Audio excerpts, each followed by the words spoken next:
Hi, I'm Steve Adubato. Welcome to another compelling program where we kick off with our good friend Bob Mann, professor and chair of the Communications and Media Studies Initiative at Caldwell University. Bob, good to see you, my friend. Great to see you again, Steve. Last time we were teaching a course together. It was great. Yeah, let's put that out there. Bob and I co-taught a doctoral program course for educational administrators about leadership and crisis communication.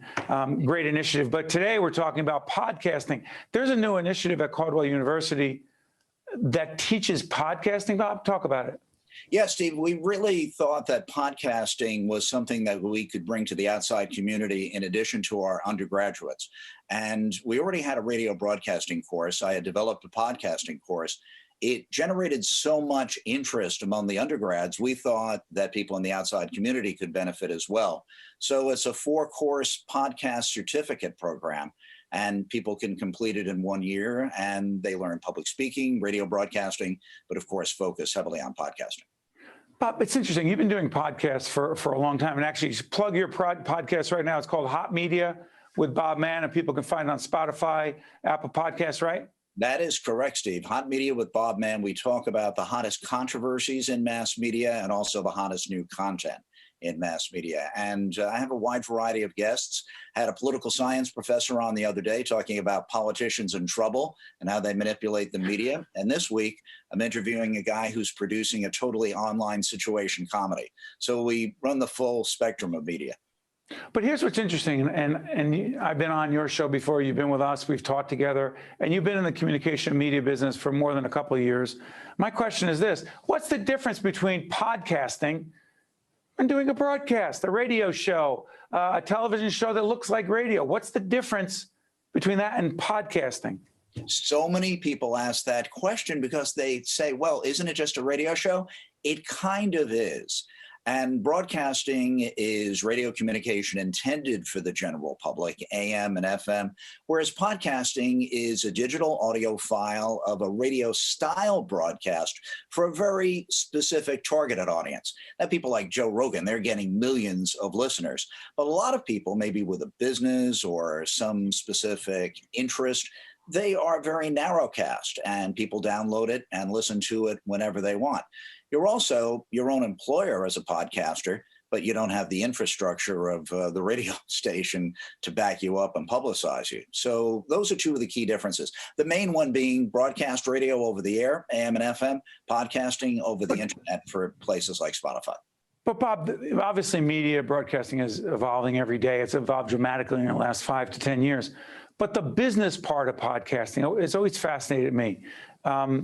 We have our own podcast. People can check them out. But I'm not even saying making money, just basically paying for itself as opposed to doing it as a vanity project. That concerns me. To what degree do you help students understand the business of podcasting?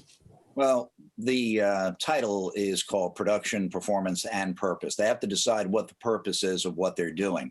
And very often, you can be operating something in tandem with something else you're doing, and it doesn't have to make a profit on its own.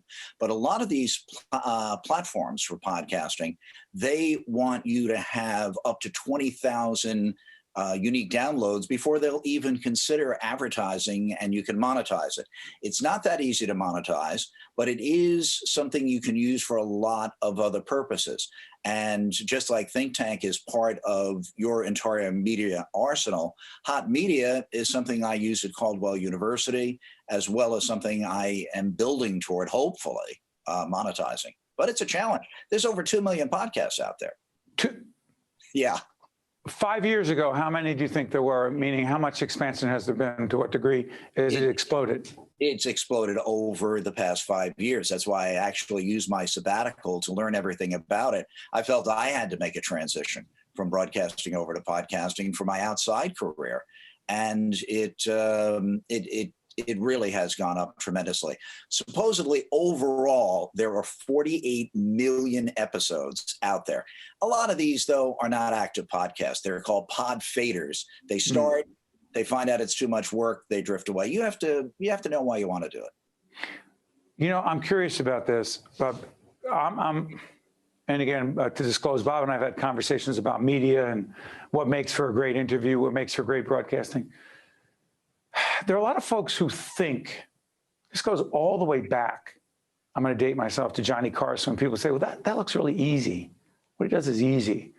And I've often argued that people who are interviewers, people who broadcast and engage people, when it looks easy, that's when you know that person's really good. And it's not that easy, because I've seen, without getting on a soapbox, really big name people convinced they could do a podcast, they can do, I've seen housewives of whatever place they're from, I'm going to do a podcast.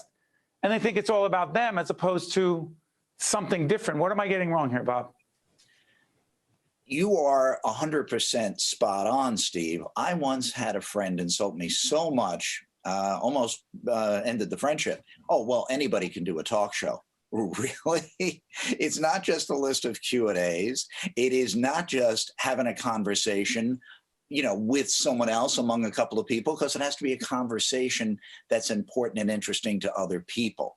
And people just don't get that. Some people go into it and you would think they're doing a job interview. So where'd you go to high school?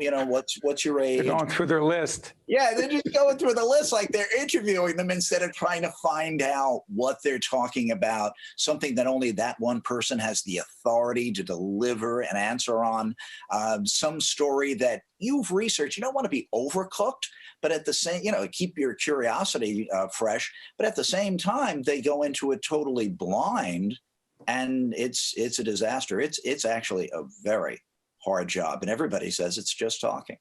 And by the way, everything Bob Mann just said goes for a really good podcast. If it's just for you because you're interested, why do it? Right. It's got to be for others and for yourself and bring value. That's Bob Mann, professor and chair of communication and media studies at Caldwell University. They, in fact, are one of the higher ed partners that we have, and I'm proud to have taught and continue to be teaching at Caldwell University. Hey, Bob, thanks for joining us, my friend. Thank you very much for the opportunity, Steve. You got it. I'm Steve Adubato. Stay with us. We'll be right back. One-on-One with Steve Adubato has been a production of the Caucus Educational Corporation.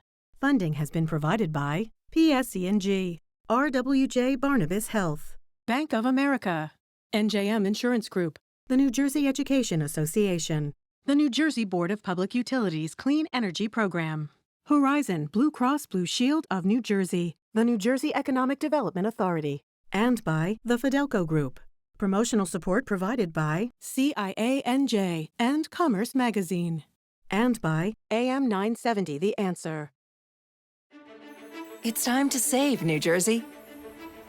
New Jersey's Clean Energy Program is your guide to rebates and incentives that can save hundreds, even thousands of dollars for businesses and residents throughout the state by making smarter energy choices. Start today with an energy assessment. We're lighting the way to a clean energy future. Join in at njcleanenergy.com or call 866-NJ-SMART.